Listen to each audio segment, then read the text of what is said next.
Assalamualaikum warahmatullahi wabarakatuh. Mga kapatid sa Islam, ngayong gabi, tayo ay muling pinagbuklod hindi lamang ng ating paghahangad ng kaalaman, kundi ng ating paninindigan. Sa panahon na ang pananampalataya ay sinusubok, ang katotohanan ay tinatakpan, at ang fitna ay tila ulap na bumabalot sa ating mga puso. Sa panahon ng fitna, ang mga mata ay nakakakita pero ang puso ang bulag. Hindi mo malalaman ang tunay na matatag sa Islam sa panahon ng kapayapaan, kundi sa panahon ng kaguluhan. Tunay ngang ang pananampalataya ngayon ay parang paghawak sa baga ng apoy, at sa ganitong mga pagkakataon, mas lalo tayong dapat lumapit kay Allah at manindigan sa kanyang din kahit tayo ay mag-isa. Ngayong gabi, ating pakinggan ang isang tinig na matagal nang sumisigaw sa gitna ng katahimikan, isang tagapagsalita na kilala sa kanyang matapat na pagseserbisyo sa Islam, si Sheikh Nasruddin Ibn Abdullah. Ang kanyang paksa, pananampalataya sa panahon ng fitna, ay hindi lang teorya kundi babala, paalala at panawagan sa ating lahat. Malugod namin kayong tinatanggap, mga tagapakinig at taga-subaybay. Saan mang panig ng mundo kayo naroroon o naroon. Bukas ang puso ng Pioneer Legacy upang kayo ay yakapin ng liwanag ng kaalaman ngayong gabi. Bilang pagsisimula ng ating programa, ating pakinggan ang mga salita ni Allah Subhanahu wa Ta'ala. Inaanyayahan ko po ang ating kapatid, si Saydali Batalyon, upang bigkasin ang mga piling talata mula sa banal na Quran. Falyatafaddal mashkuran ma'jura.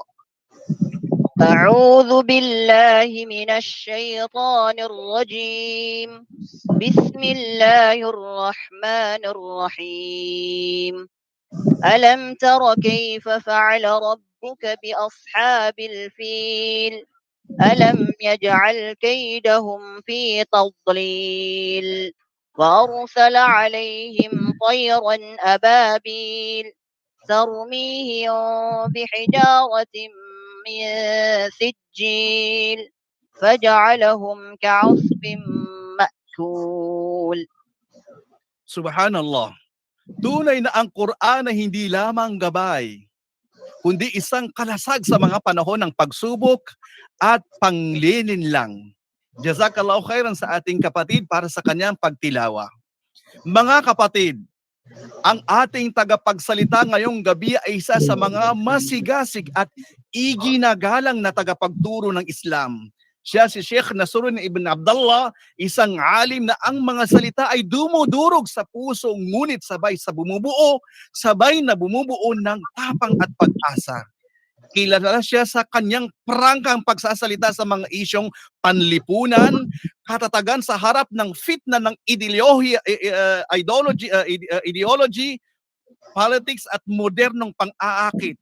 Pagsusumikap sa muling isentro ang mga puso ng kabataan sa Quran, Sunna at sa tamang akida. Kapag panahon ng fitna, hindi mo kailangan ng maraming opinyon. Kailangan mo ng malinaw na paninindigan. Faith is not proven by words in easy times, but by your silence in front of falsehood and your stand beside the truth, even if you are alone. Mga kapatid, buksan natin ang ating puso ngayong gabi at pakinggan ang mga salita ng isang sheikh na laging handang magsalita kahit hindi ito popular. Narito na po si Sheikh Nasruddin Ibn Abdullah. Falyatafaddal mashkuran ma'jura. طيب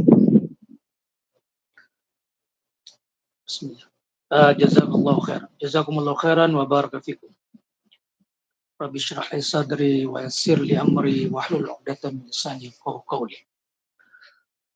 طيب bago ako magmukaddima, introduction mga kapatid, brothers and sisters, mag-intention tayo ng mabuti, no? Para kay Allah subhanahu wa ta'ala, dagdagan ni Allah subhanahu wa ta'ala ang ating kaalaman, patatagin na tayo ni Allah subhanahu wa ta'ala sa relihiyong Islam, at itong paksa na aking tatalakayin sa inyo ay isang mahalagang topiko o paksa katulad ng inyong narinig. So, hiraman niyo ako ng inyong pandinig, no, pag-unawa. Naway magkaunawaan tayo, kapulutan natin ng aral, itong paksa na ating tatalakayin,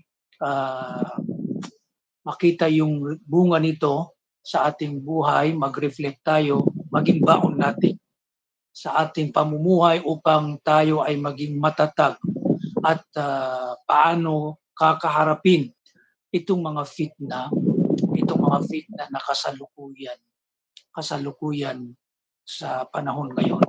So inshallah ta'ala, hiraman niyo ako ng inyong pandinig, mga brothers and sisters. Okay, bismillah. Bismillahirrahmanirrahim. Alhamdulillahi Rabbil Alamin. Wal-aqibatu lil-muttaqin. Wala udwana illa ala zalimin. Wassalatu wassalamu ala Rasulillah wa ala alihi wa ashabihi ajma'in. Amma ba'd. Sa inyo pong lahat, mga magulang, mga kaka, mga kapatid, brothers, mga arya, mga kapatid, brothers and sisters, na kasalukuyang nanonood, nakikinig sa atin ngayon, binabati ko po kayong lahat-lahat ng Assalamualaikum warahmatullahi ta'ala wabarakatuh. Magandang gabi sa atin dito sa Pilipinas, magandang hapon o magandang araw sa atin lahat. Allahumma alimna ma yanfa'una wa anfa'na bima 'allamtana wa zidna 'ilma subhanaka la 'ilma lana illa ma 'allamtana innaka antal alimul hakim. Allahumma jannibna al-fitan ma dhahara minha wa ma batan. Ya Aziz ya Jabbar, innaka 'ala kulli syai'in qadir. Okay, mga kaibigan, mga kapatid sa pananampalatayang Islam. Katulad ng inyong narinig na ang ating paksa na pag-uusapan, tatalakayin sa maiksing oras na ito na naway nalagyan ni Allah subhanahu wa ta'ala ng barakah, maging mubarak. At gatimpalaan tayo ni Allah subhanahu wa ta'ala sa ating pagsasaliksik ng kaalaman. Dahil itong mga ganitong programa ay walang pag-aalilangan na ito ay isang paraan ng ating pagsasaliksik ng kaalaman. So alhamdulillah sa gabay at taufik ni Allah subhanahu wa ta'ala na tayo ay pinatnubayan na makasali, mapabilang sa mga taong patuloy na nagsasaliksik ng kaalaman. Laging andoon yung intention o pagka-interesado sa pakikinig, pagsasaliksik ng kaalaman. So alhamdulillah, ito ay palatandaan ng gabay, pagmamahal sa atin ni Allah subhanahu wa ta'ala, patnubay sa atin ni Allah subhanahu wa ta'ala, dahil nakakapakinig tayo mula sa ating mga ustad, mga ulama, hinggil sa relihiyon bilang paalaala, mga kabutihang, mga katuruan, mga gantimpala, mga kainaman ng gawain upang maging reminder, encouragement sa atin. O di kaya mga bagay patungkol sa mga haram o pinagbawal upang makapagbigay sa atin ng babala upang maiwasan natin, upang maging aware tayo, maging maingat tayo.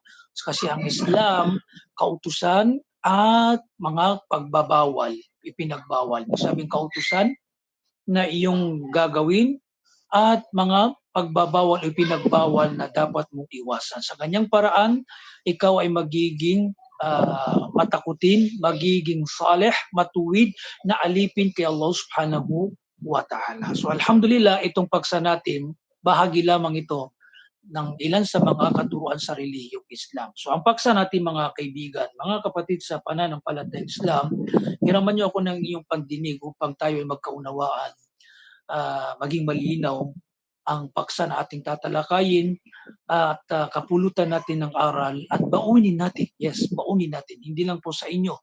Ang una kong pinapayuhan, binibigyan ng babala ang aking sarili. No, ang aking sarili, kung ano man ang aking nababanggit na tatalakay sa mga lectures, lagi kong pinapaalala na una kong kinakausap, pinapayuhan ang aking sarili bago kayo na aking mga kapatid, mga magulang, mga arya sa pananampalatayang Islam. So ang paksa natin, tayo ay pumasok sa maudo, paksa.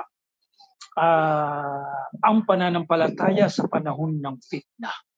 O di kaya, ano yung katayuan ng isang Muslim sa gitna ng pagsubok o sa mga fitna. Okay? Yung pananampalataya. Kumbaga, itong mga fitna, isa sa kahulugan ng paksa, paano mo mapapangalagaan ang iyong pananampalataya? Okay? Sa madaling salta, ang iyong sarili. Paano mo mapapanatag ang iyong sarili, no? Mula laban sa mga fitna na ito. Paano mo kakaharapin, okay, ang mga fitna na ito para hindi ka malihis, hindi naapektuhan ang iyong pananampalataya, napapangalagaan mo. Yun ang ibig sabihin. Okay? Nagiging matatag ka. So paano? Okay? Paano? O ito yung pinaka mahalaga. Okay? Ito yung tatalakay natin. So, may mga introduction tayo. Maging academic muna, no, yung pagtatalakay natin para mayroong mga general information, no, regarding sa paksa para mas malinaw maunawaan natin yung tinatalakay natin. Una, talakay muna natin itong fitna. Ano ibig sabihin ng fitna? Kasi salitang Arabic to. Okay? Ano yung mga uri nito? Ano yung mga nabanggit na mga dalil sa Quran o di kaya hadith patungkol sa fitna bilang babala sa atin ng Rasulullah sallallahu alaihi wasallam, awareness, pagbibigay awareness sa atin ng Rasulullah. Pagkaraan talakay natin bahagya yung mga dahilan ng pagkasadlak. Yes, pagkasadlak sa fitna. Okay, ano ba yung nagiging dahilan? Nagtutulak sa isang Muslim kung bakit siya nakakagawa o nasasadlak sa tinatawag na fitna to syahwat o fitna to syubuhat. Subhanallah. Okay? So, panghuli, inshallah ta'ala, magbibigay tayo ng mga ilang payo na nabanggit ng ating mga ulama, mga gininto ang payo. Okay? Ito na yung pinaka main point upang mapangalagaan natin ng ating mga sarili, ang ating pananampalataya sa mga fitna na ito. Ano yung mga paraan, yes, mga lunas, mga gininto ang payo ng ating mga ulama na kapag tinangkilik o di kaya naging katangian natin, ginawa natin itong mga dahilan ay magiging matatag tayo sa mga fitna na ito. Okay? So una, tandaan ninyo, unahin ko na ito ha. Itong fitna na ito, subhanallah. Okay? Ang fitna kasi pinakahulugan tinatranslate sa fitna. Ang fitna o fitna singular, fitan plural form, pangmaramihan.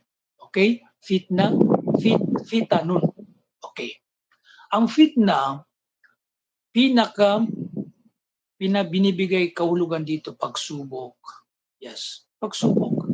Maring pagsubok sa relihiyon, pagsubok sa mga makamundong bagay. Okay. Ngunit ang fitna, ginamit ito sa Quran sa maraming kahulugan. Yes. Maraming kahulugan. Minsan kahulugan ito parusa, minsan dilubyo, minsan kalamidad, minsan tukso, minsan kufur, kawalan ng pananampalataya, minsan shirk, pagtatambal. Ito yung mga kahulugan nito. So dumidepende sa context ng pahayag kung saan ginagamit. Halimbawa, kung fitnatul mal, okay, fitna sa kayamanan o ari-arian, so ang tinutulog dito kung saan, kunyari sasabihin natin, yan ay maftun, na fitna sa mga makamundong bagay katulad ng ari-arian o kayamanan. So, ibig sabihin, natukso siya, nahumaling. Yes, nahumaling. Higit na nagmalabis sa pagmamahal hanggang sa nahumaling, na fitna siya ng kanyang kayamanan hanggang sa siya ay naliis. O di kaya minsan tukso. So ito naman yung syahwat, yung pagnanasa. Minsan madalas itong ginagamit sa mga pagka-fitna ng mga lalaki sa mga kababaihan. O di kaya vice versa, babae din sa lalaki. So kapag sabi natin yan ay na-fitna ng Facebook o ng mga sobra sa pag-chat, sa haram relationship, ibig sabihin doon, nalihis siya, ibig sabihin natukso siya. Tukso na naman to pagnanasa. Ito yung fitna to syahwat. Okay, so ito yung mga kahulugan ng fitna.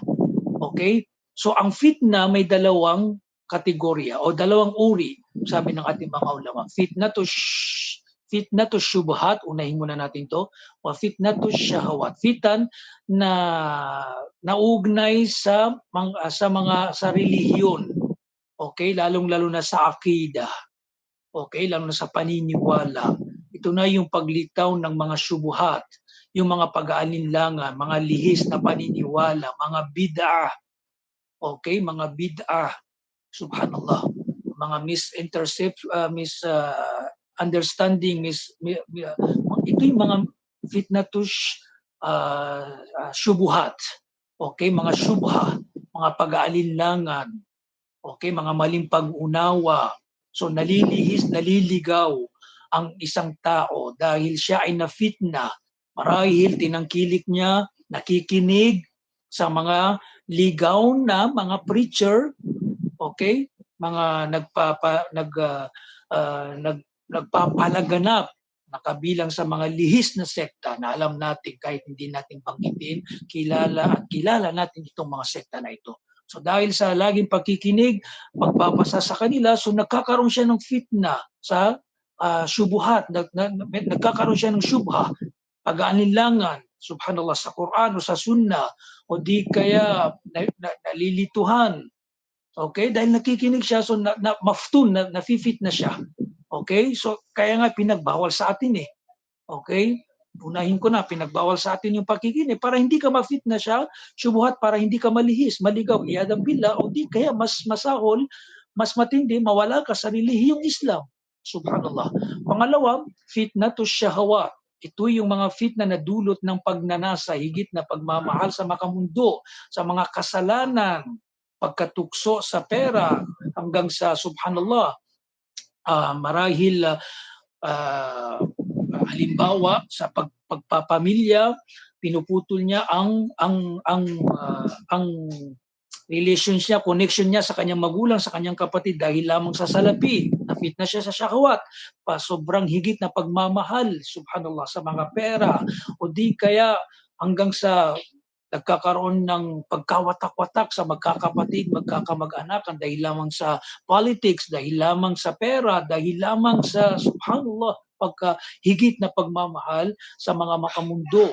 Okay? O di kaya yung mga kasalanan, subhanallah, nakakagawa ng zina dahil sa sobrang pagmamahal, sa sobrang hindi niya nilagyan ng limitasyon ang pakikipag-connection sa mga babae. Ganun din ng babae, ang kababaihan, subhanallah, pag na-fit na siya sa pakikipag-chat, haram relationship, pakikipag-connection sa hindi niya mahram, so hanggang sa subhanallah, humaantong na paunti-unti silang hinahamak, nililinlang ni Shaitan, siya, kaibigan, so subhanallah, hanggang sa alam na natin, subhanallah, kung saan dadalhin ng may ugnayan na haram relationship ang kanilang ugnayan kapag hindi naging halal ang kanilang samahan, subhanallah. Okay? So halimbawa sa yung paggawa ng riba, subhanallah, sa sobrang gusto nang yumaman, hindi na makaantay, gusto nang yumaman, masummarize ang kanyang pagyaman, tinatangkilik ang mga haram, riba, scamming, tawag ba rito, pagbebenta ng illegal, droga, shabu, subhanallah, at iba pang mga haram na mga negosyo, pagtangkilik, napakarami, subhanallah, panloloko, pandaraya, hindi paggawa ng hindi makatarungan kahit alam niyang haram, hindi sa kanya, kinukuha niya nang dinadaan niya sa marahas dahil siya ay may power, may authorization, o di kaya may mga kagamitan, tapos yung kapatid niya mahina, walang pamilya, no, o di kaya subhanallah, napakarami itong fitnatu syahawat. Okay? Yung nafi-fit na dahil sa sobrang pagnanasa. So tingnan nyo, subhanallah, tingnan nyo mga kaibigan, mga kapatid, itong fitna. Itong fitna na itong binanggit, bahagi lamang ito at napakaraming halimbawa. Napakaraming halimbawa. Subhanallah. Okay? So, ang ang main point ko rito, subhanallah, tayong mga Muslim dapat laging aware sa mga fitna na ito. Okay, lalong-lalo na sa mga huling panahon na ito na sinabi ng Rasulullah, propesiya ng Rasulullah, na sa mga huling henerasyon, itong mga panahon natin ay napakatindi ng mga fitna. Okay, napakatindi ng fitna. Hanggang sa, subhanallah, inilarawan ng Rasulullah na parang napakadilim na gabi. Napakadilim na gabi. Na kung hindi mag-iingat ang isang tao, inilarawan ng Rasulullah sa tindi ng fitna, pagkalihis ng isang Muslim, ay sasapit sa kanyang umaga o araw umaga, siya ay Muslim o mu'min. Pagsapit ng hapon, nawala na siya sa Islam.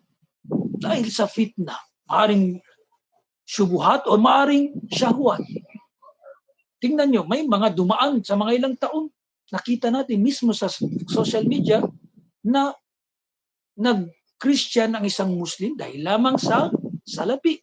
Pinagbenta niya ang kanyang relihiyon. Yabi' dinahu bi'aradin minad dunya. Ito na yung sinabi ng Rasulullah, Allahu Akbar. Magiging kafir, mawawala ang isang Muslim o ang isang alipin sa Islam, sa bakuran ng Islam, pagpapalit niya ang kanyang agama dahil lamang sa salapi, siya ay magiging murtad o magiging kafir. Yan ay nasasaksihan natin ngayon. Dito sa social media o mismo sa ating mga lugar. Ganito katindi. Kasi ang fitna to syahawat o fitna to syubuhat.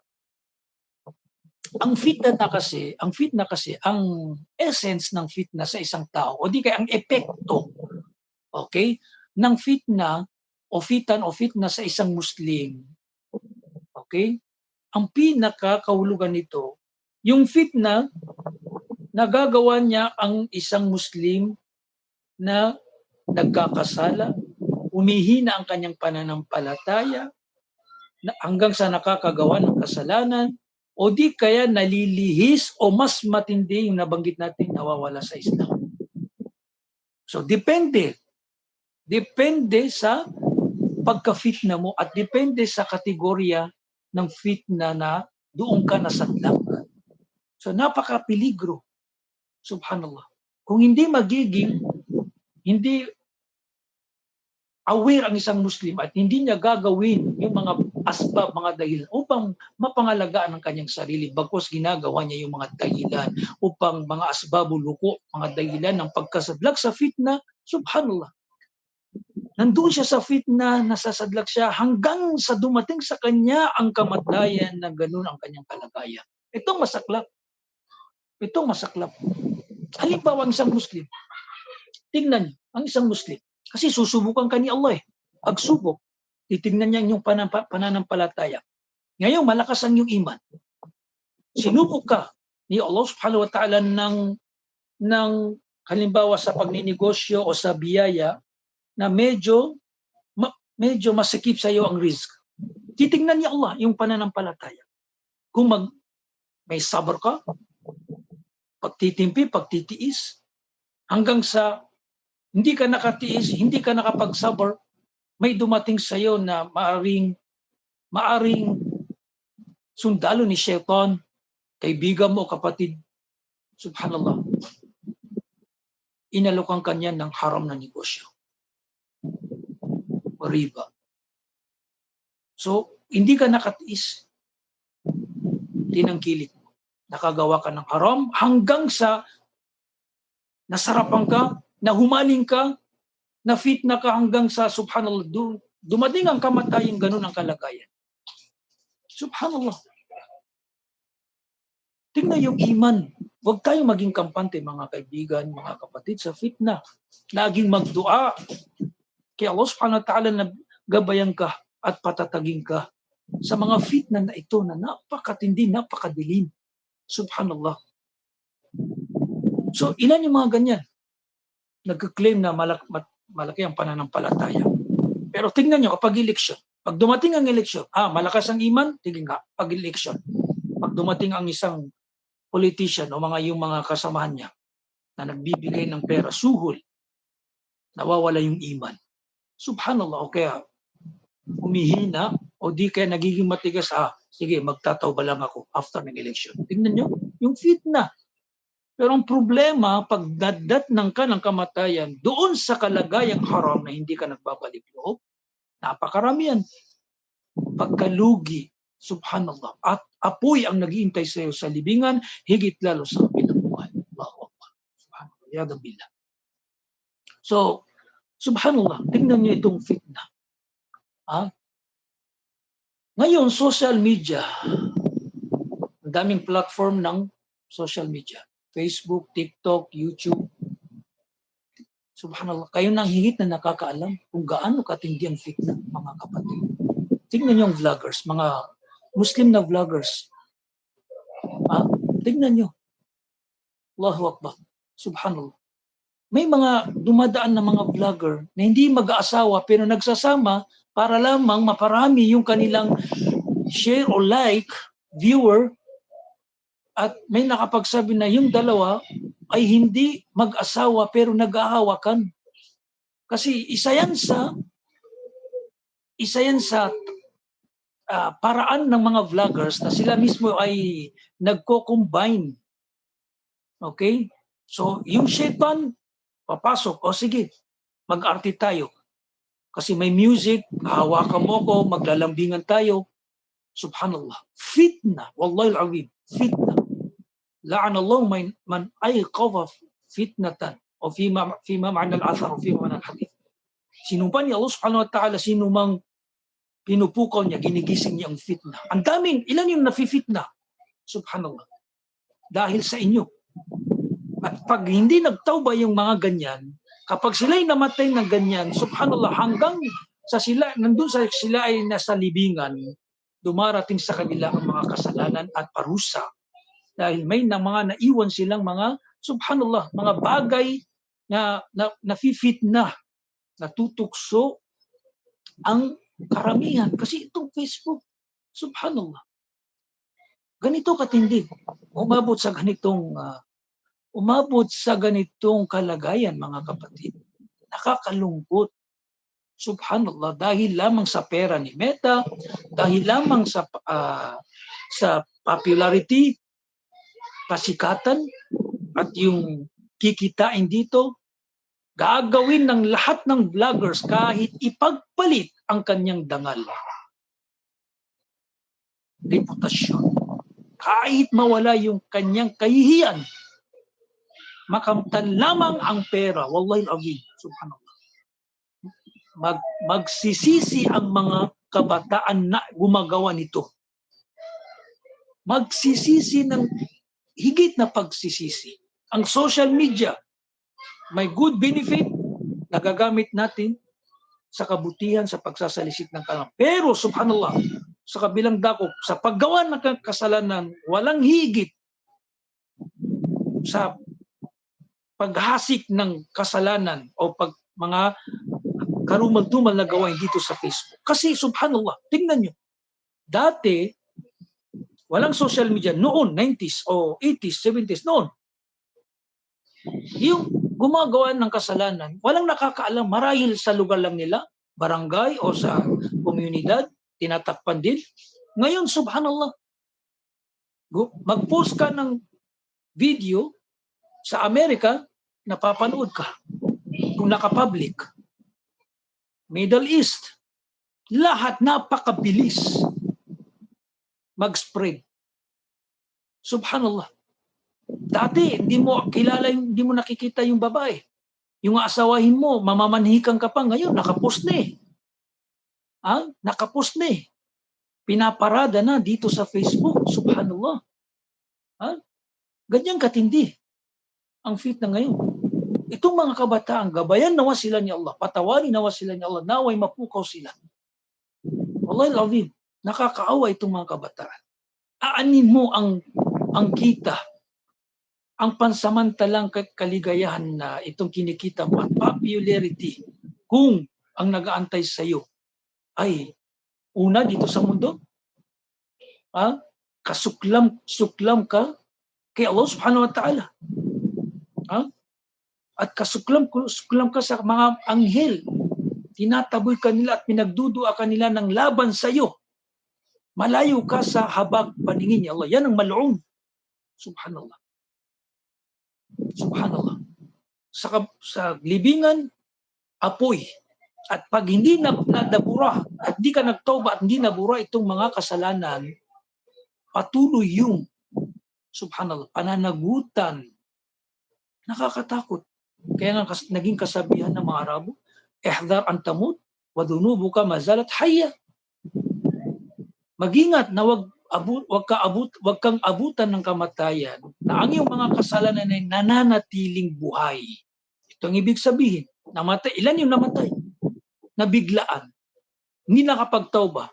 Yung mga kahalayan sa YouTube, sa TikTok, sa Facebook, nananatili.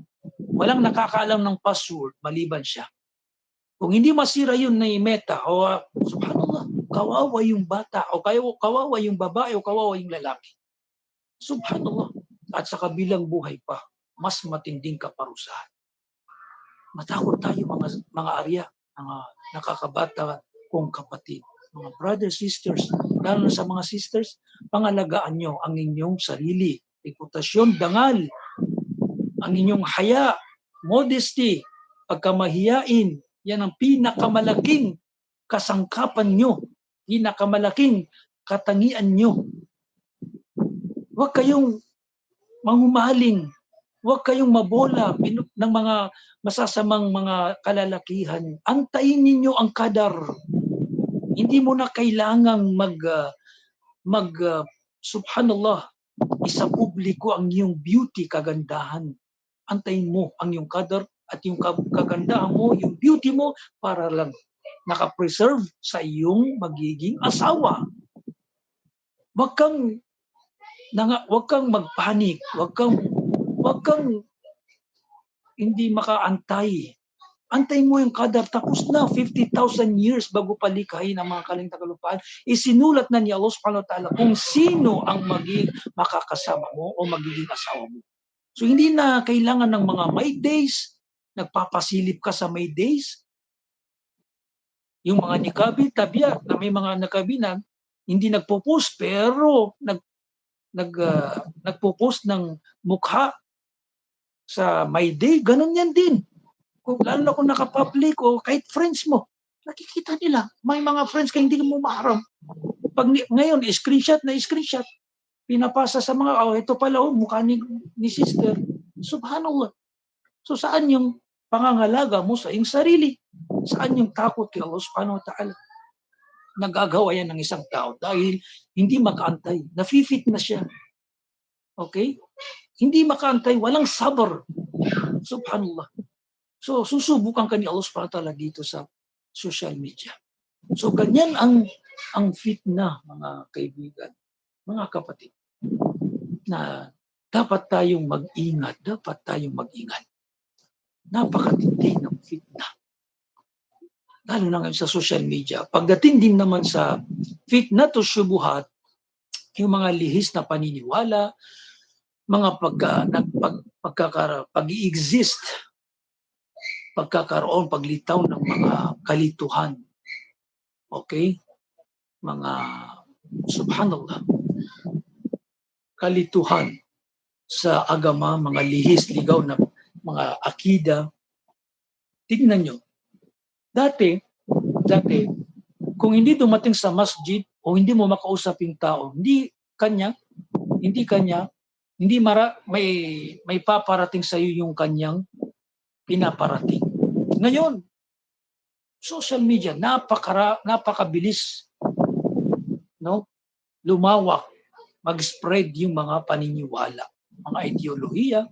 Kasi yung mga lihis na mga ngaral mula sa mga lihis na sekta, nagpupursigin sila sila. Kasi kiniklaim din nila na sila nasa tama. Okay? Marahil gumagamit sila kunwari ng mga dalil, pero hindi sa tamang lugar nito. Mali ang interpretation, o wala sa interpretation ng Rasulullah, tafsir, paliwanag ng mga sahaba, mga tabi'in. Sinalungat nila ang salaf. O di kaya bumabatay sila sa mga lihis o mga fabricated, hindi authenticated na hadith, mga kasinungalingang gawa-gawa. O di kaya mga kwento. Mayaman dyan ang mga sufi. Okay, na mga kwentong walang katotohanan. Subhanallah. O marahil gumagamit sila ng mga hadith na napaka-weak sa akida. So nililihis nila. Ngayon, tingnan nyo ngayon, subhanallah, kung ano-ano yung lumilitaw. Mga taong, mga dajjal.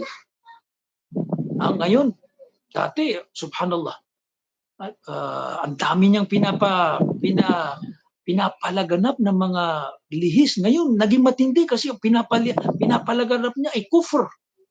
Walang paraiso, walang impyerno. Subhanallah. Walang kaparusahan sa libingan. Sinang-ayunan niya yung mga akida ng mga Shia na pagpaparatang, paninirang puri sa mga sahaba, mga palatandaan ng Qiyamus Sa'ah, pag-unaw ng mundo, lahat niya tinakwil. Wala daw tong katotohanan. Pati daw yung sirat na, subhanallah, kahit nung tayo ay mga bata, lagi natin ito naririnig. At pinatunayan yan sa Quran at sa Hadith. So, dalil qat'i. Tapos, itong mga ngaral na ito na Dajjal, subhanallah, yan ay kufr. Maging maingat kayo. Sino mang maniwala sa ganyang paniniwala o kaya ganyang katuruan, kafir din siya. Ganito katindi. So, tingnan nyo. Tingnan yung taon ng Dajjal na yan. May mga follower, tingnan yung mga comment. May mga sumasang-ayon sa kanya. Sinusuportahan. So, yung mga taong na yan, wallahi al-azim, kung hindi sila mag-iingat, no? Tatama sa kanila ang sinabi ng Rasulullah.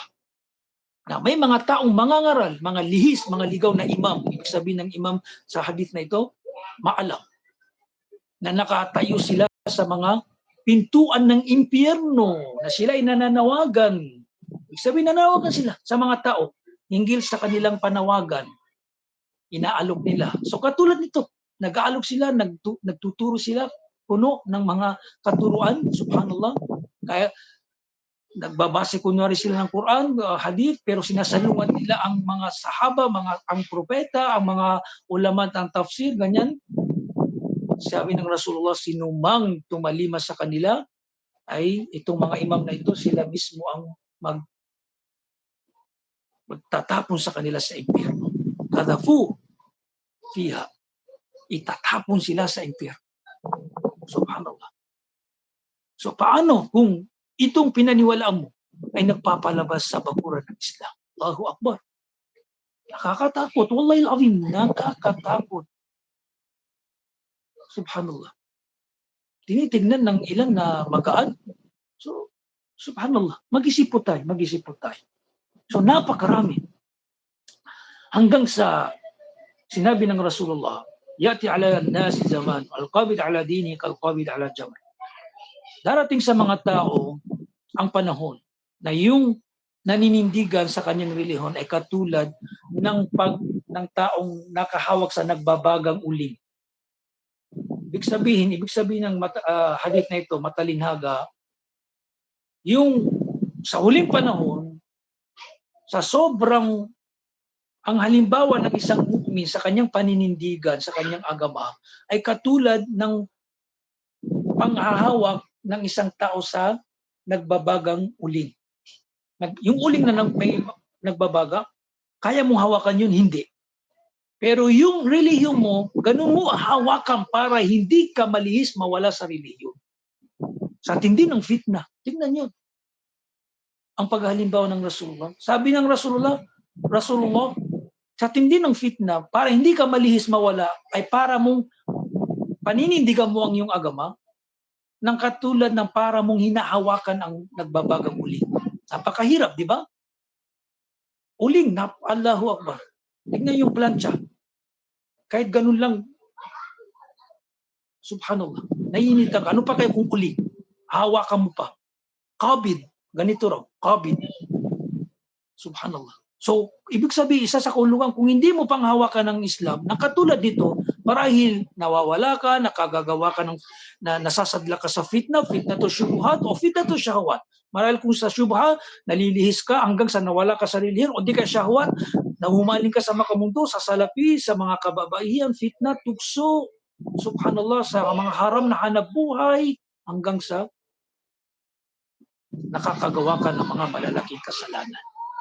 Ang masaklap, kung hindi ka magtauba, kung hindi mo gisingin ang iyong sarili, kung hindi ka magbalik loob.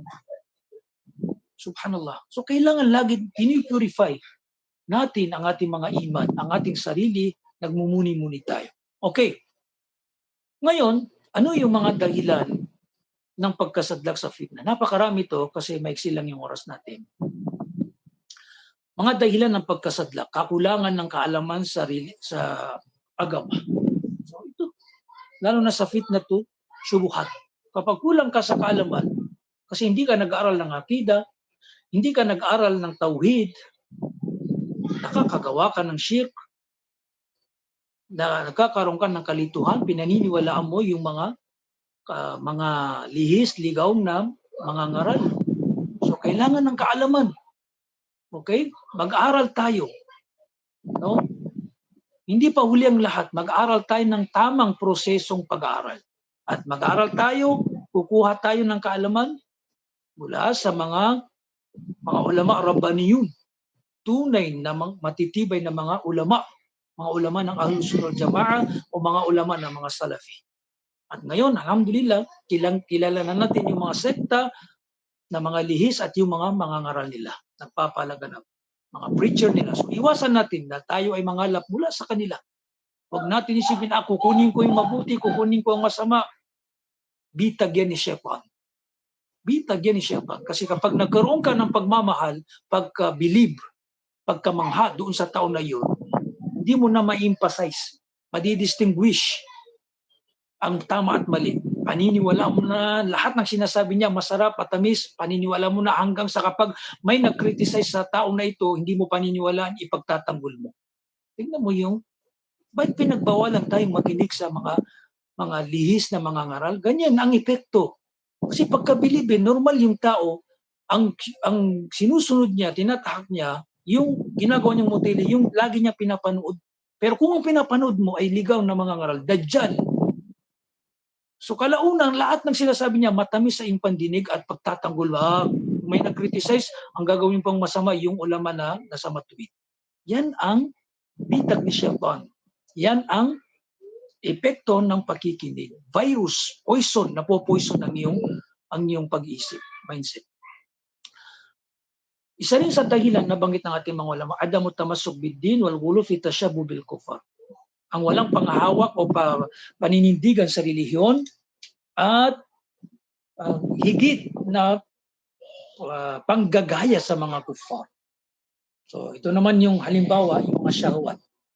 Minsan nakakagawa ng kasalanan yung isang tao dahil sa sobrang niyang walang paninindigan sa agama at sobrang panggagaya sa mga kuffar. Halimbawa, sa mga kababaihan, kinakahiyang hijab. Okay? So, hindi siya proud sa relihiyon, sa kanyang agama. Okay? Hanggang sa siya inafit na mga kaibigan niya, nakikisama sa mga non-Muslim na mga babae, pinupuri yung kagandahan, yung buhok. So naisip hanggang sa na-fit na siya, maganda naman ako, maganda yung buhok ko. Bakit hindi ko ba rin hanggang sa, subhanallah, tingnan niyo yung udyok, tingnan niyo yung mga bitag ni Shaitan. Fitna, syahwat. Tashabbu, panggagaya, sobrang panggagaya. Tingnan mo, pag Merry Christmas, ginagaya. New Year, hanggang sa na-fit na, nawawala, o kaya, subhanallah, naapektuhan ang kanyang akida. Ang kanyang akida. Subhanallah, dahil sa sobrang pagtangkilik, panggaya sa mga kuffar. Yung mga kabataan, tingnan nyo, magpapagupit. Sino yung nasa isip? Sino itong mga K-pop na ito, Jungkook o Jongpyo o sino pa man. Halimbawa ngayon, itong F4, itong F4, Dao Mingsi, sino ba yun? Si Vic o si itong mga, subhanallah, magpapakwid, ang gagayahin niya, yung nasa isip niya, yung gano'n. Panggagaya, tasyabbo. Subhanallah. At, napakarami, grabe. O athletes, celebrity, si mga itong probinsyano, itong si bida sa probinsyano, itong si, sino ba to? Subhanallah. Dalawa, itong ngayon, subhanallah. Ang dami, grabe yung fitna sa mga kabataan, Allahu Akbar. Sa sobrang pagmamahal, pagtangkilik sa mga kuffar. Okay? Intisharul ma'asi wa dhunub wa jur'atun nas 'ala al-muharramat wallati 'azamuha syirk billah. Paglaganap ng paggawa ng kasalanan, no? Sobrang katapangan sa mga haram at ang pinakahigit dito sa natin walang paggawa ng pagkasadlak sa pagtatambal, shirk. So ito yung sobrang pagkatapangan sa kasalanan. Kahit alam niyang haram, sige lang magtatawba ako. Katapangan sa kasalanan. Pang-apat, tarkul amr bil ma'ruf wan nahy 'anil munkar. Subhanallah. Pag-iwan sa pag-utos ng kabutihan at pagbabawal ng kasamaan. Magulang nakikita niyang anak lumalabas walang hijab. Subhanallah. Ang ilang pa proud. Sumasali sa party, nakikipagsayawan sa hindi niya mahram. Kristiyano pa, kafir. Hindi niya sinabihan, sinita. Baka proud pa siya. Pinahintulot pa niya. Wallahi al-azim, kung ako, kahit hindi na makapagtapos ang aking dalaga, kung ganun ang gagawin niya. Kahit sabihan siya i-fail. Kung makikipaghawakan, makikipagbeso sa mga hindi niya asawa, okay, hindi niya mahram, subhanallah. Nasaan ang gira, maratabat, pride, galit natin para sa relihiyon. Nagiging, subhanallah, the youth, kinukonsente natin yung haram, yung kahalayan na ginagawa ng ating mga anak o mga asawa marahil, subhanallah, hindi makakapasok sa paraiso ang the youth, sabi ng Rasulullah. Dahil wala siyang pride, hindi nagagalit para kay Allah, para sa relihiyon. Kahit nakikita niyang gumagawa ng kahalayan ang kanyang asawa, iyadang billah, o di kaya ang kanyang mga anak, mga dalaga o mga binata, subhanallah, kumikibo, bagkus kinukonsinti niya, hindi niya sinisita kahit pagsita lamang. Walang problema kung sinita mo, ayaw sumunod ng iyong anak. Marahil, no? Naiangat mo yung kaparusahan o di kayong pananagutan. Patuloy ka sa pagsita sa kanila. Pero sabi ng ating mga ulama, lumitaw itong mga fitna dahil sa iniwan natin itong malaking sagisag ng relihiyon, ang pag-utos ng kabuti, ang pagbabawal ng kasamaan. Suhbatu sayya wal asdika ad-dalun. Pakikisalamuha, pakikisama, pakikipagkaibigan sa mga masasamang tao. Iyadang billah, tabya. So kaya nga, pinag-utos sa atin, napiliin natin kung sino yung kakaibiganin natin. Kasi kung sino yung kaibigan mo, ganun ka rin. Tell me who your friends are and I will tell you who you are. English yun, no? Okay. Sabihin mo sa akin kung sino yung kaibigan mo, sasabihin ko kung ano ka o sino ka. Kasi kung sino yung kaibigan mo, yung influence. Tingnan mo kapag yung kaibigan mo palagi nagsasala. Wallahi, Masya Allah. Lagi ka niyang remind. Sister o brother, halika, sala tayo. Masya Allah, kahit tumina yung imam mo, may nagtutulak sa'yo na magsala. Khair, mabuti. Kasi nakikipagkaibigan ka, nakikisama ka sa mga kaibigan na ganito. Pero kung masama, naninigarilyo, tingnan mo. May time na maninigarilyo. Magnanakaw, may time magnanakaw ka. Hindi nagsasala, ganun din. Puro bisyo, ganun din. Puro kain sa labas, mall, tambay, usap, marites, pag-usap, ganyan. Ganun ka rin. Subhanallah. So tingnan niyo yung fitna pagdating sa pagkaibigan. Okay. Ngayon, ano yung mga lunas nito? Maraming binanggit ng ating mga ulama. Una, yung dua. Ito ang pinakamahalaga. Yung dua kay Allah subhanahu wa ta'ala. na pangalagaan ka mula sa, o kaya ilayo ka mula sa fitna. Sabi ng Rasulullah sallallahu alaihi wasallam, ta'awwadhu billahi minal fitan ma zahara minha wa ma batan. Magpakupkup kayo kay Allah subhanahu wa ta'ala mula sa mga fitna, hayagan o nakatagong fitna. Ibig sabihin, ta'awwadhu, a'udhu billahi minal fitan. Kaya, Allahumma inni a'udhu bika minal fitan, ma zahara minha wa ma batan. Ito ang dua. Pag-dua mo, i-memorize natin. Allahumma inni a'udhu bika minal fitan ma zahara minha wa ma batan. Ma zahara minha wa ma batan, ya Allah. Allahumma a'idhni, o di kaya Allahumma inni a'udhu bika minal fitan ma zahara minha wa ma batan. O di kaya Allahumma a'idhni minal fitan ma zahara minha wa ma batan. Ya Allah, yung una, ya Allah, ako'y nagpapakukup mula sa iyo. Sabi, pangalaga mo po ako, ya Allah, mula sa fitna, mga fitna, hayagan man o hindi, mga fitnang syubuhat o mga fitnang syahwat. Lagi mong pinagduduaya para maging matatag ka. Pwede mong dagdagan. Allahumma thabbitni, Allahumma inni as'aluka thabat ala hadil fitan o indal fitan. Ya Allah, patatagin niyo po ako sa mga fitna na ito. Okay? Pero dapat sidkun niya, makatotohanan, at ginagawa mo yung dahilan. Okay? Ginagawa mo yung dahilan. Nabanggit nga ni Sheikh Rahman Ar-Ruhaili, Sheikh Sulaiman Ar-Ruhaili, hafidhahullah, dapat yung binata, at tungkol daw sa binata ito, na dua pero sasabayan niya ng gawain. Iwasan niya yung dahilan. Halimbawa, nagdudua siya, ya Allah, ilayo mo ako sa fitna. Pero patuloy na nakikipag-chat.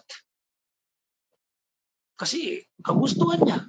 Hindi niya pinipigilan ang kanyang sarili. Okay? Hindi raw siya makasaulo ng Quran. Kasi naisip niya yung crush niya o yung nagugustuhan niya. So pag nagdua ka, may mga dahilan yan. Iwasan mo yung mga dahilan. Huwag kang mag-isip, huwag mong focus. At lalo na yung chat, iwasan mo. Okay? Mag-ipon ka ng pera. Ya Allah, tulungan mo ako na makaipon ng pera. Pag nakaipon ako ng pera, mag-aasawa ko para mapangalagaan ko ang aking sarili. Hindi mo kailangan makaipon ng malaki. May mga sisters tayong tumatanggap ng maliit na mahar. Alam natin yan, lalo na sa ating mga sisters na Balik Islam, gantimpala nawa sila ni Allah subhanahu wa ta'ala. So mag-asawa ka sa murang mahal para, alhamdulillah, halal yung connection, yung samahan, yung ugnayan. Kasi yung temptation, yung tukso, subhanallah. Lalo ngayon, kung ano yung nakikita mo, nakakita ka na maganda, subhanallah, nafi-fit na ngayon sa Facebook, scroll, subhanallah, lahat nakikita. So lumalakas yung syahwa pag nanasa sa puso ng lalaki, napupukaw. Okay? So kung hindi niya inaalagaan ang kanyang sarili, ganyan ang dua. Ganun din, pagsasaliksik ng kaalaman. Ito rin yung patungkol sa syubuhat. Dapat mangalap siya ng kaalaman para hindi siya nalilihis, hindi siya nagkakaroon ng kalituhan, hindi siya nasasadlak sa mga patibong ng mga lihis na mga ngaral na ito. Okay. Ito naman yung kaguluhan, pagkakaisa. Okay. Dapat kung sa komunidad, iwasan natin yung fitna kasi kabilang din sa fitna yung kaguluhan, fitna sa politics, fitna sa kwanso, dapat nangingibaw mo yung pagkakapatiran, pagkakaisa. Okay? Ibang usapan yung sa akida. Okay? Pagpaparami ng ibada, yes. Pagpaparami ng ibada. Ibaling mo sa pagbabasa ng Quran, pag-iibada, okay? Pagsasala kapag daw matindi ang fitna. Kasi sabi ng Rasulullah, badiru bil a'mali fitana, kakita'il laylil muzlim. Okay? Magparami kayo, samantalahin nyo ng paggawa ng mga mabubuti, pagsamba sa mga panahon ng fitna, kasing dilim ng napakadilim. Subhanallah. So, paparamihin daw natin. Okay? So, sabihin, para hindi ka na-fitna, lagi ka nagbabasa ng Quran, para laging dalisay yung sariling puso, Lagi kang nagdidikr, astaghfirullah, astaghfirullah, subhanallah, walhamdulillah, wa la ilaha illallah, wallahu akbar. Pag nakagawa ka ng kasalanan, nakakita ka ng kasalanan, astaghfirullah, astaghfirullah, astaghfirullah, astaghfirullah, astaghfirullah. La ilaha illa anta subhanak inni kuntu minadh dhalimin. Daming mga istighfar, daming mga dhikr. Pag-aralan nyo, isaulo nyo. Okay? Isaulo nyo. Luzumu taw wal istighfar wal ikthar min dhikrillah. Ganun din yun. Luzumu jama'atul muslimin wa immatang. Ibig sabihin, maninindigan tayo kasama ng ating mga jama'a, lalo na yung mga ulama ng al-sunnah wal jama'ah. Sa kanila tayo kukuha ng kaalaman, sa kanila tayo makikinig kapag may mga fitna. Kunyari, halimbawa, dito sa Facebook, may mga fitna, may mga makabagong issue, mga pangyayari. Huwag tayong makisawsaw, antay natin yung opinion ng ating mga ulama. Mga ulama ng Salafi o Al-Sunnah Jamaah. Hindi mga ulama na ligaw o lihis na sekta. Kasi sila, may opinion sila, batay sa kanilang mga saligan na mga lihis, ligaw na wala sa Quran, wala sa Sunnah. Antayin natin yung mga doktor natin o yung mga sheikh natin kung ano yung masasabi nila hinggil sa fitna na ito o issue na ito na makabago. Huwag tayong makisawsaw, huwag tayong, subhanallah. Kasi baka pagsisisi, makagawa tayo ng kasalanan o masira natin yung kapatid natin. Antayin muna natin yung opinion ng ating mga ulama. Pagdating ito sa mga fitna dito sa social media. Panghuli, as-sabr wal ihtimal. Pagtitimpi, pagtitiis. Tiisin natin, sabr. Kailangan ng sabr. Nafi-fitna ka, binata ka o dalaga ka, nandun na yung pagkagusto sa lalaki o pagkagusto sa babae, sabr muna. Okay? Lagi magdua, pagkaanin sa iyo ni Allah. Kung lalaki, kapatid, magpursige ka, makaipon, wallahi al-azim, mayroong ngayon mga 20,000, 30,000, pwede ka na mag-asawa. Magpakalalaki ka, ilagay mo sa halal na koneksyon, ugnayan, ang ugnayan mo sa babae. No? Kapag nag-asawa ka, nagpakasal ka, na ang hangarin mo ay madali sa inyong sarili, insyaAllah ta'ala, bibiyayaan ka ni Allah subhanahu wa ta'ala.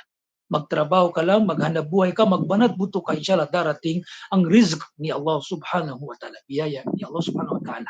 Sa mga babae, magsabar, magtiis, magtimpi, laging idua kay Allah subhanahu wa ta'ala.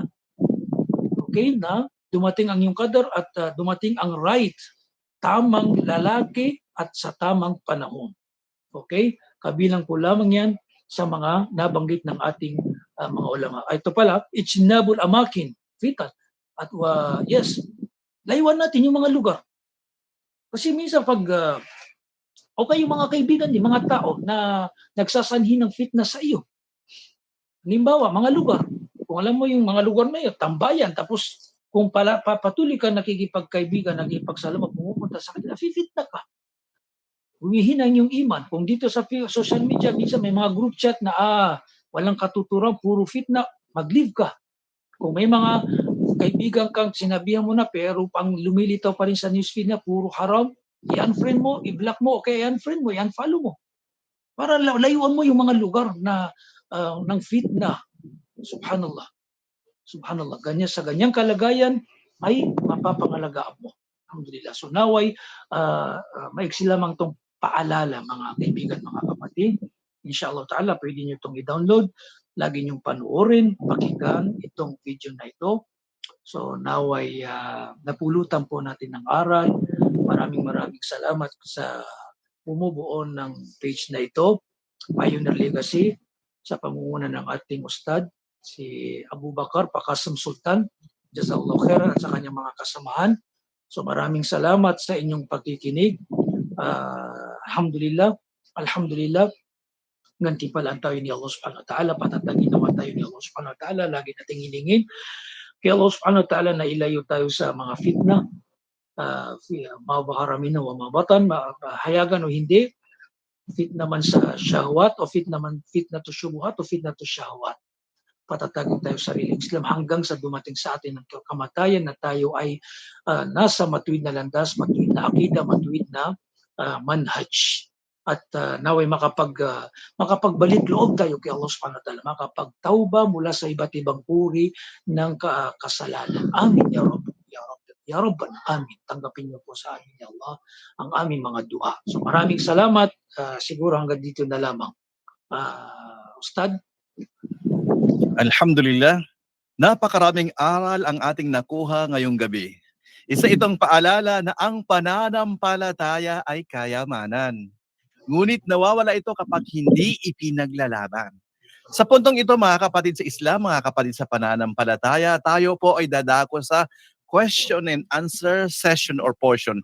Unang-una sa lahat, tatanungin muna natin ng ating tagapagsalita kung siya po ba ay tumatanggap ng mga katanungan o ilang katanungan sa ating mga viewers or sa ating nandito ngayon sa Google Meet. Sheikh, tumatanggap po ba kayo ng mga tanungan? Sige lang, tatlong question, Ustad. Okay, Sige. 3 katanungan lang po ang ibinibigay sa atin na pahintulot ng ating tagapagsalita. Para sa mga nasa Google Meet, para sa mga kalalakihan, maaari po kayong magtaas ng kamay gamit ang raise hand button, at para naman po sa mga kababaihan, hanggat maaari po ay inuobliga po ang inyong mga tanong na ilagay na lamang po sa comment section, chat box po. Para naman po sa mga nasa live stream, i-type lamang po ang inyong mga katanungan sa comment section at nakaantabay kami para upang basahin at ihatid ang inyong mga katanungan sa ating tagapagsalita. May tanong, mga sisters? O kaya sa live, Ustad, tignan mo, baka may comment. Sa live pa naman, wala pa po akong nababasa, Sheikh. So, alhamdulillah, sabi ng ilan, pag walang tanong, malinaw ang lecture. O di kaya, pag walang tanong na nasa dalawang kalagayan, walang naunawaan o di kaya naunawaan mabuti. Naway nasa pangalawa tayo naunawaan din mabuti. Alhamdulillah. Okay, mga brothers, sisters, kung may tanong, inshallah ta'ala, magpaunlakan ko. Walang problema. Magtanong po tayo, lalo't napakahalaga ng ating paksa ngayong gabi. Opo.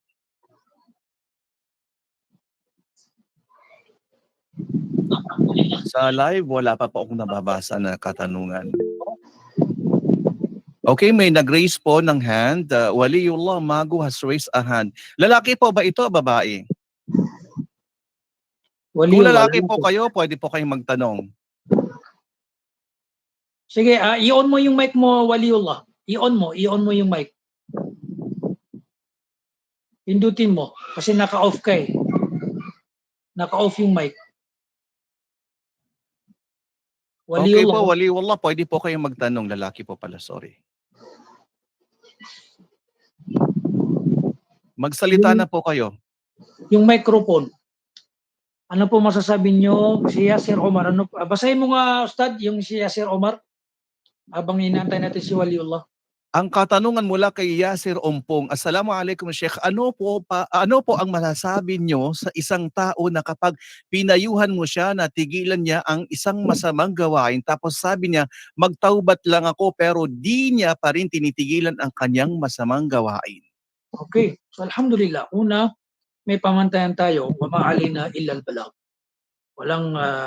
Wala tayong obligasyon maliban sa pagpaparating, pagpapaalala. Okay, kung baka sa Maranao, kapamukas sa kataksiran. Ibig sabihin, alhamdulillah, pinarating mo sa iyong kapatid, brothers man yan o sister, kung hindi tinanggap, so wala na tayo doon. Kasi walang sapilitan eh. Maliban na lamang kung magulang, kaya niyang pilitin ang kanyang anak. Kung gumagawa ng haram, may kasangkapan, pwede niyang sirain. Kung hindi niya iiwanan.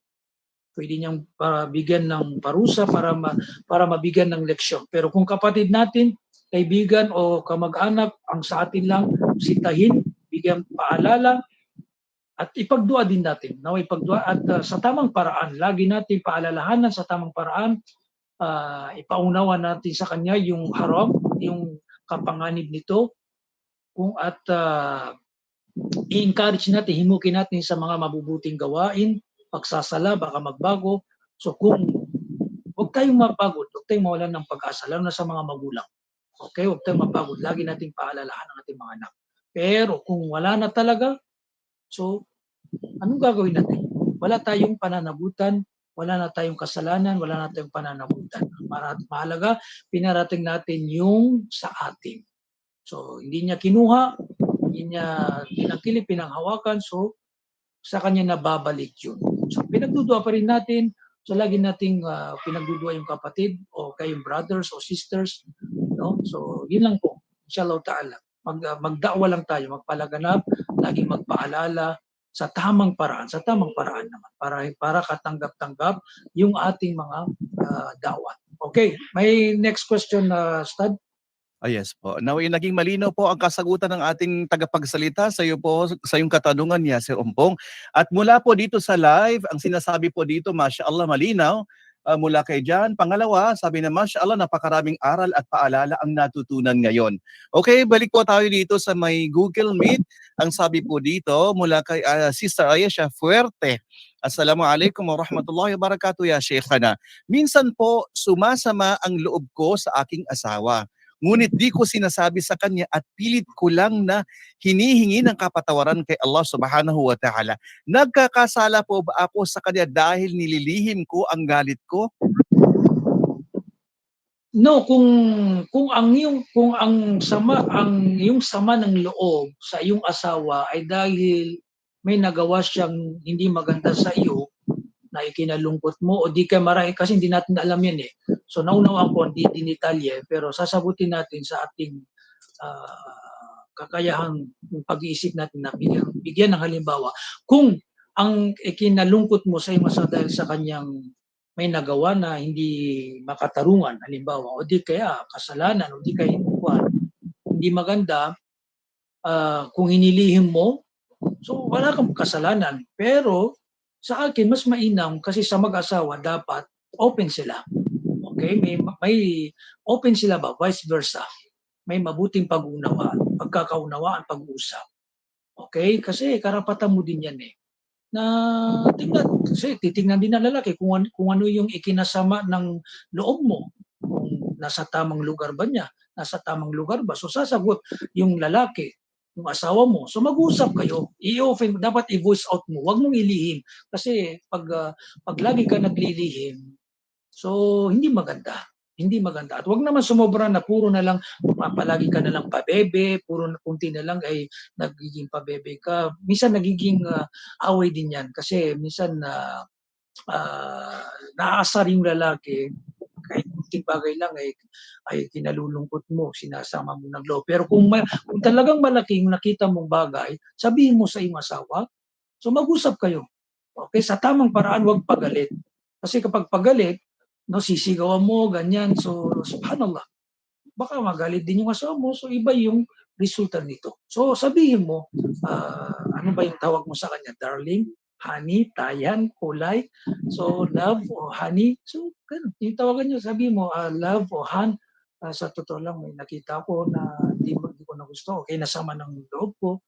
So, maaaring mag-sorry siya kung makatotohanan o tama, nasa lugar, o di kaya magpaliwanag siya. Okay? So, ganun yan. Pag-uusap, ganyan ang mag-asawa. Walang lihiman. Dapat nagbo-voice out. Sinasabi mo sa bawat isa. Para hindi nangyayari yung para hindi lumalaki. Kasi kapag ibang sinasabihan mo, sinusumbungan mo, mas malaki yan. Pwede kayong ano ba yun? Samahan ng ibang tao sumali sa inyong family matter. So paring magresulta pa ng hindi maganda. Okay, so parang dumami yung katanungan sa Dumami nga po yung katanungan. Sa Google Meet po, may 4 po tayong katanungan. Pero bago ang lahat, Sheikh, dumako muna tayo sa live kasi may katanungan po. Kukuha tayo ng isang katanungan mula sa live. Mula po kay Ali Mac, Assalamualaikum warahmatullahi wabarakatuh. Paano po ang pagsabihan ang mga magulang na mga naliligaw? Paano maiparating sa kanila ang akida at tauhid? Marinig lang nila ang akida kasi kinasuklam na nila o ang mga salaf o salafi, which is heto ang tuwid na prinsipyo. Okay. So una, magsabar po kapatid. Ganyan ang pagdadawa, pagpapalaganap. Ganyan talaga. Minsan, magulang mo mismo ang kaaway mo. Ang Rasulullah, tingnan natin ang huwaran natin ang Rasulullah. Mga tiyuhin niya, hindi naniwala, pero nagpakatatag siya. Lagi mong tandaan, wa ma'alayna ilal balag. Ang sa atin lang pagpaparating. Okay? Pero kung ang magulang ang kausap, dapat hindi sinisigawan. Pinaparating ng mahinahon, tama. Okay? So, iparating mo kung ayo yung alam mo na yung sa akida, la ilaha illallah, tauhid, o di kaya kung payuhan mo na try mong makinig sa mga ulama na ito. Huwag kang maging panatiko sa grupo na ito, halimbawa tablig o ganyan. Makinig ka sa mga ulama na ito, tatay, no? Pa, o ganyan. No, baka magabayan ka. Pakinggan mo itong mga sinasabi nilang bid'ah, yung paliwanag nila, lahat nakabatay sa Quran at Sunnah. Okay? So sa mahinahon. Pero kung kaya mo, ipaliwanag mo. Pero kung nananatili sa ganito, so subhanallah, wala ka nang magagawa. Okay? Ang sa atin, ipagduwa lang sa sabat, pagpaparating. At wag tangkilikin, wag nating salihan, sumali, samahan sila sa mga bid'ah o mga lihis na akida o mga gawain. Okay, Ustad? Kasi may pupuntahan akong 9:45. Okay, 9:36 na ngayon. So maraming salamat. Inshallah, itong katanungan nyo, itanong nyo sa susunod nyong lecturer. Okay, mismo i-copy paste nyo lang sa akin sa page. Kahit may sa page ko na buhanin, kahit may direct akong automatic reply, inshallah babalikan ko rin yan. Titignan ko. Kung importante, sasagutin ko. So maraming salamat, Ustad, no? Inshallah ta'ala, naway gabayan tayo ni Allah subhanahu wa ta'ala, gantimpala nawa tayo ni Allah subhanahu wa ta'ala sa pag-aaral na ito, sa ating pakikinig. Dagdagan pa nawa ni Allah subhanahu wa ta'ala ating mga kaalaman, patatagin nawa tayo sa pagsasaliksik ng kaalaman. So maraming salamat po sa inyong pakikinig. Hanggang sa muli, ako po ang inyong lingkod, kapatid, Abu Hanin Nasruddin Ibn Abdullah, wa akhiru dawana alhamdulillah. Wassalamualaikum warahmatullahi ta'ala wabarakatuh. Waalaikumsalam warahmatullahi ta'ala wabarakatuh.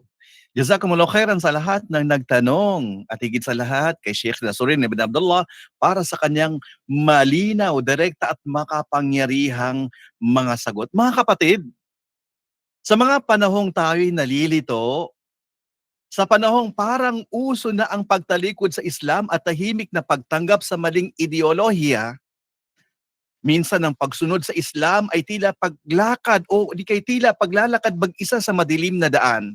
Pero tandaan mo, hindi kailanman iniwan ni Allah ang mga tapat. Mga kapatid sa Islam, ang gabing ito ay isang batalas na paalala na hindi lamang tayo tinatawag upang maniwala kundi upang manindigan. Ang pananampalatayang hindi ipinaglaban ay pananampalatayang hindi tunay. Sa panahon ng fitna, maging liwanag.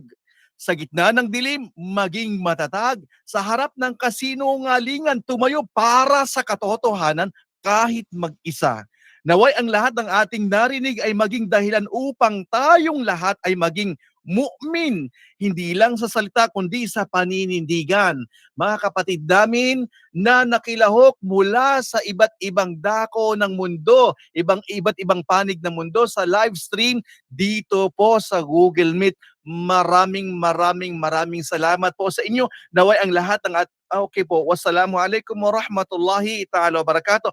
Hanggang sa muli po dito po sa Pioneer Legacy, Knowledge and Unity, kung saan ang kaalaman ay binubuhay at ang din ay ipinaglalaban. Assalamualaikum warahmatullahi ta'ala wabarakatuh.